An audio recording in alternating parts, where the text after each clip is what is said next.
Breaking developments have emerged regarding Caitlin Clark's status for the remainder of the basketball season. After days of speculation and limited communication from team officials, Clark has officially confirmed her absence from competition for the current campaign. The announcement comes following mounting pressure for clarity from the organization. Recent videos and commentary had questioned the front office's transparency regarding Clark's condition and potential return timeline. This sustained scrutiny appears to have prompted the official statement that fans had been awaiting. In her declaration, Clark expressed deep disappointment about the situation. She revealed spending countless hours in training facilities with the sole objective of returning to action. The star player acknowledged that disappointed fails to adequately capture her emotional state regarding this development. Clark extended gratitude to supporters who remained loyal throughout the uncertain period, describing the experience as extremely frustrating. Despite the setback, she highlighted positive elements, particularly the unwavering fan support for both herself and the Fever organization. This continued backing provided significant joy and meaning during difficult circumstances. The athlete praised her teammates' resilience, noting how the squad has grown stronger while facing challenges throughout the year. She emphasized the team's current focus on completing the season successfully and securing their playoff position. This confirmation ends weeks of uncertainty surrounding Clark's availability for the 2025 season conclusion. Previous statements from team management had been vague, leading to speculation about the organization's transparency regarding player health matters. Earlier communications from head coach Stephanie White had referenced concerns about long-term wellness priorities over immediate return possibilities. 2 days prior to Clark's announcement, White had indicated that the player remained limited to shooting exercises without full contact participation. However, contradictory reports suggested Clark had been observed in more intensive activities, including full-court 5-on-5 drills. These conflicting accounts raised questions about the accuracy of official updates and whether complete information was being shared with supporters.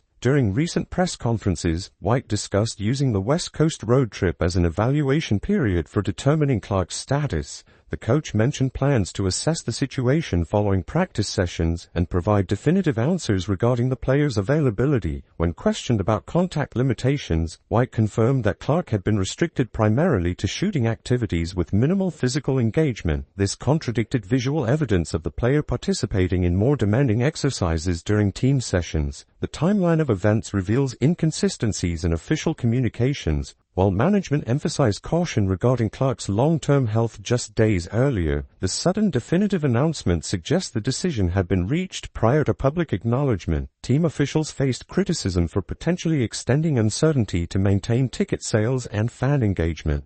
The suggestion that financial considerations influenced communication timing has generated controversy among supporters who felt misled about Clark's actual condition. The coaching staff statements about needing additional evaluation time appeared inconsistent with the rapid conclusion that followed. Questions arose about whether the organization possessed clear information earlier but delayed disclosure for commercial reasons. Video evidence showing Clark's participation in intensive drills conflicted with official descriptions of her limited activity levels. This discrepancy fueled suspicions that the public narrative differed significantly from internal knowledge about her capabilities. The West Coast trip evaluation mentioned by coaching staff seemed unnecessary given the swift determination that emerged afterward. This raised doubts about the authenticity of the assessment process and whether genuine uncertainty existed regarding Clark's status. Previous statements about prioritizing long-term health over immediate participation suggested the decision was predetermined. The emphasis on future wellness rather than current season opportunities indicated management's perspective on risk assessment for the valuable player. The situation highlighted tensions between organizational transparency and strategic communication. Fans expressed frustration about receiving incomplete information while supporting the team financially and emotionally throughout the uncertainty period. Clark's dedication to recovery efforts, including daily gymnasium sessions, demonstrated her commitment to returning despite ultimate inability to compete. Her singular focus on resuming play made the final outcome particularly disappointing for both player and supporters. The announcement's timing, following persistent questioning about management honesty, suggested external pressure influenced the decision to provide clarity. Community demand for straightforward communication appeared to accelerate the official disclosure timeline. Team leadership's handling of the situation drew criticism for perceived lack of forthrightness with stakeholders. The contrast between private knowledge and public statements raised concerns about trust between organization and fan base moving forward.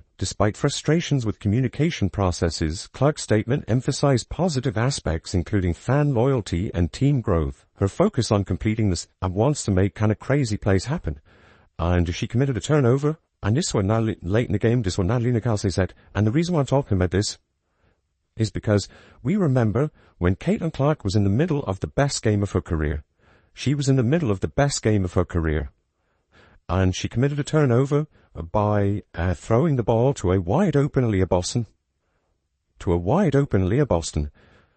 And a little bit, maybe an inch too high. Leah got her hand on it but couldn't fully. The resolution provides closure for speculation while raising questions about organizational communication practices. The experience may influence future approaches to managing player health information and public disclosure strategies during uncertain periods. Recent interviews have highlighted contrasting coaching approaches between Natalie Nicalse and other WNBA coaches, particularly regarding how they handle young talent and mistakes during crucial game moments. Nicalse was questioned about her management of Carla Lee, a remarkably young player for the Golden State Valkyries. Lee represents one of the league's youngest guards who receive significant playing time, being even younger than many college juniors currently competing.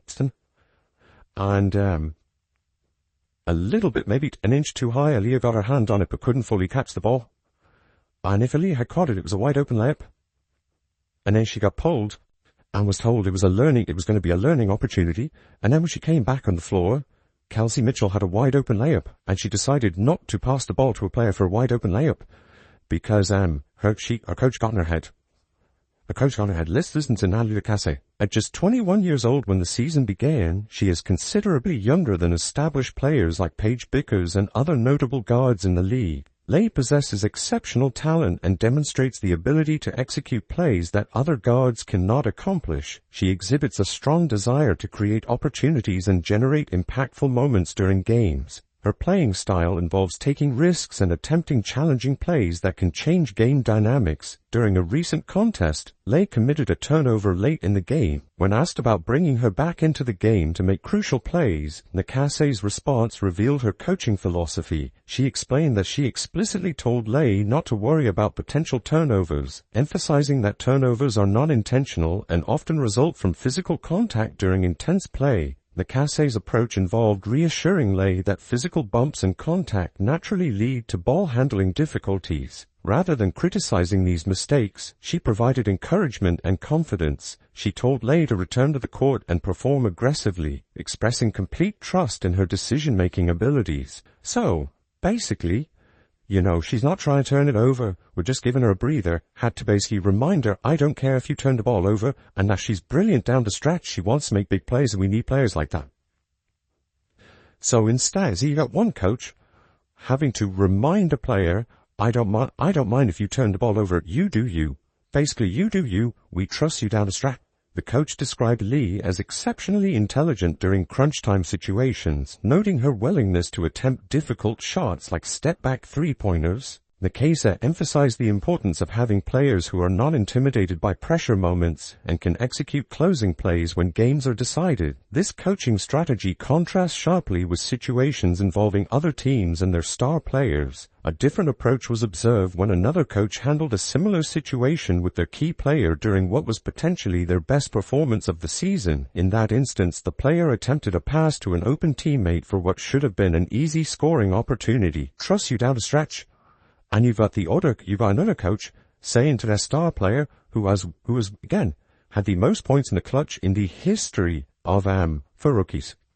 In rookie history, you've got that coach pulling him out, being like, well, you need to learn. You need to learn more. All that stuff that is the reason why the Indiana Fever were so good in the clutch. All that stuff that used to will the teams back into games.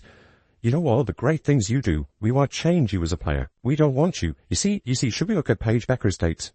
The pass was slightly high, and while the intended recipient got a hand on the ball, they could not secure it completely. Despite this being a sound basketball decision with a good outcome possibility, the player was immediately removed from the game. The coaching staff described this as a learning opportunity, but the impact was significant. When the player returned to the court, they faced another situation where a teammate had an open scoring opportunity. However, instead of making the obvious pass, the player hesitated due to the earlier coaching intervention, demonstrating how criticism can affect natural basketball instincts. Inji was a player. We don't want you. You see, you should be looking at Paige Becker's tapes. It's like David Moyes had a Rio Ferdinand to look at Phil Jagielka tapes. Like, I wouldn't be that surprised if she starts having a look at Paige Becker's tapes in the off-season. She starts, look at how Paige Becker screens. Look at how Paige Becker screens. And now you've got a coach being like, especially for the Volks, so the Volks don't have that much star power. They don't. They're a real good team. But the reason the Volks need Cara late is she is their only guard that's going to make something happen late in the game.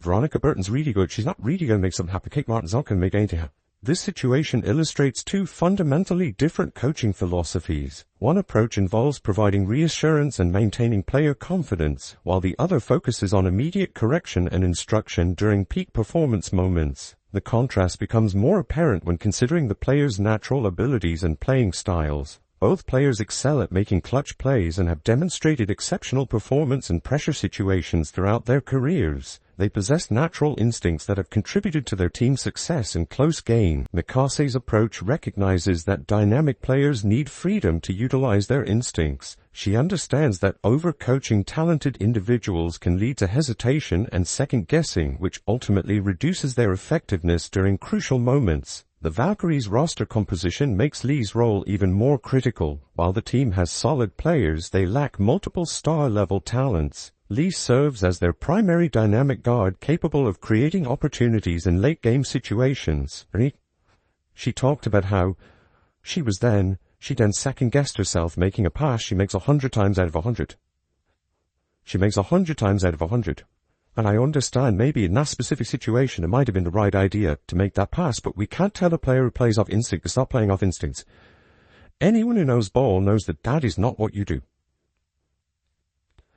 That is not what you do.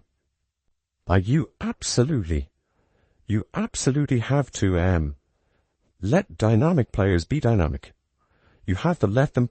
Other guards on the roster, while competent, do not possess the same ability to generate game-changing plays independently. This roster reality means that limiting Leigh's aggressiveness or making her overthink situations would significantly impact the team's competitive ability. Nikase's coaching strategy acknowledges this team structure and maximizes their most dynamic players' contributions.